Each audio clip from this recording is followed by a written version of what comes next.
1 महिन्यामध्ये 8 ते 9 किलो कमी झाले माझं. हां, 1 तारखेपासून म्हणजे क्लास जॉइन केला ना, तेव्हापासून 1 तारखेला जॉइन केला मी.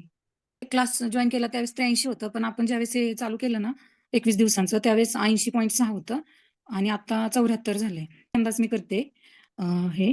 ह्याच्या अगोदर 5 वर्ष ऑनलाईन योगा क्लास केलाय पण मी. पण माझं 2 ते 3 किलोपेक्षा कधीच कमी नाही झालं. आता 6 महिने मी करत नव्हते योगा वगैरे काही चालायला वगैरे जायचे.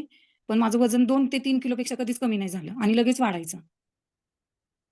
कोरोनापासून मी ऑनलाईन क्लास करते आणि आता सर चेहऱ्यामध्ये डबल चिन पूर्ण गायब झाली, पोट पूर्ण कमी झालंय. खूप छान वाटतं. मी सारखं आरशात बघते. पोट खूप कमी झाले आणि घरचे पण सगळे म्हणतात खूप वजन कमी झालंय. कुणाला खरं वाटत नव्हतं. सर मी 6 ते 7 वेळा चहा प्यायचे दिवसातून. आता मला चहा अजिबात पिऊ वाटत नाही. मी कसलाच चहा पित नाही. खूप म्हणजे माझ्या मिस्टरांना अजून पण खरं नाही वाटत, की चहा पीत नसेल म्हणून. इतकं म्हणजे मी चहाची ही होते.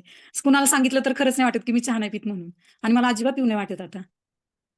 Congratulations, congratulation. सकाळी उठल्यानंतर माझे पायही दुखत होते. ते पायही दुखायचे पण पूर्ण बंद झालेत. असं बेडवरून उठलं ना, की उभाच राहिला येत नव्हती, इतके पाय दुखायचे. आता पाय अजिबात दुखत नाहीत. खाण्यापिण्यात फार म्हणजे आता खायला काय घेतलं ना, तरी असं पहिली खूप इच्छा व्हायची, आता अजिबात होत नाही असं. खाऊसं वाटत नाही काय.